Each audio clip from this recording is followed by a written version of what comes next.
为啥要落去？因为偏门的多呀，你呀，这口大没。ဒီနေ့ကတော့ကျမတို့ဖွဲ့ချစ်သူများဂျုံတောင်းဖြစ်ပါတယ်။မတော်ခင်မနေ့ဆော့ဆော့ပေါ့နော်ဟိုတယ်မှာ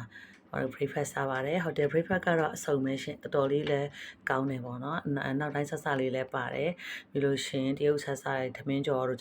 ခေါ်ကြော်တို့လည်းပါတယ်ပေါ့နော်။ပြီးညီမဆက်စားလေးလည်းပါတယ်။မွဟင်းကားတို့ပါတော့ပေါ့။စားလို့ရန်ကောင်းပါတယ်။ပြီးတော့အသီးဆိုလည်း၄မျိုးလောက်ပါတယ်ပေါ့နော်။တော်လေးစားလို့ကောင်းပါတယ်ပြီးတော့ကျမတို့စားအနည်းပိုင်းစားပြီးတော့ဟိုတယ်ရှိမှာ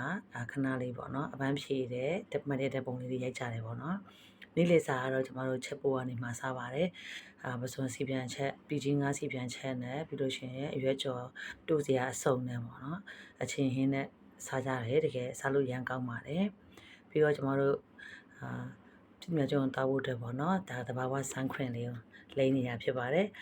ချစ်တို့လည်းကိုယ့်ရဲ့အသားရည်ကိုကြည့်ဆိုင်ကြအောင်နော်ရာသီဥတုကပူတယ်ဖြစ်တဲ့ကြောင့်ဆန်းခွင်လေးကိုမမေ့ကြပါနဲ့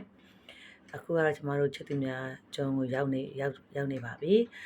ချစ်သူများကျုံကိုသွားမယ်ဆိုလို့ရှိရင်ကျမတို့ဟိုတယ်ကနေပြီးလို့ရှိရင်15မိနစ်ကျော်လောက်ပေါ့နော်ဒီမှာတုတ်စီရတယ်ပေါ့နော်တုတ်စီပြီးတော့မှအဲ့နေရာကိုသွားခဲ့တာဖြစ်ပါတယ်သူကဒီမှာအလေလျှောက်လန်းလေးပေါ်နေတာပေါ့နော်လျှောက်လန်းတော့အခြေကြီးပဲပေါ့နော်ပြီးလို့ရှိရင်ရေတွေရတယ်အရန်လှတယ်အဲ့နားမှာကြီးစိမ့်နေရောဒါကတော့ချစ်သူများကျုံမအောင်ဒီမှာတက်ခဲ့တာပေါ့နော်တော်တော်လေးတော့တရားနည်းနည်းလေးမှတ်တယ်ဆိုတော့မောတာပေါ့နော်ဒါပေမဲ့အပေါ်စီကနေပြီးတော့ပင်လယ်ကြီးကိုချီရတဲ့ feeling ကတော့အရန်ကိုကောင်းပါတယ်အရန်လှတယ်ပေါ့နော်အဲ့ဒီ feeling အဲ့ဒီခံစားချက်တော့အရန်သဘောကျတယ်ပြီးတော့ကျမတို့ခဏနေပြန်ဆင်းလာခဲ့တယ်အစင်းကနည်းနည်းလေးမှတ်လို့ခယူးဆိုင်ရတယ်ရှင်ပြီးတော့ကျမတို့ကျုံပတ်လည်းမှာရှိတယ်ဒီကြောက်ဆောင်နေကြတဲ့မှာသွားပြီးတော့အမတ်တရတဲ့ပုံလေးတွေရိုက်ကြတယ်ပေါ့နော်ဒီချစ်သူများကျုံမှာရှိတဲ့ရေရပေါ့နော်လိုင်းရတိတ်မကြည့်ဘူးဒါပေမဲ့ရေရလည်းကြည်တယ်ပေါ့နော်ကန်းဆက်လေးတွေမှာလည်းရေကြီးလေးတွေနဲ့အရန်လှတဲ့နေရာလေးတစ်ခုဖြစ်ပါတယ်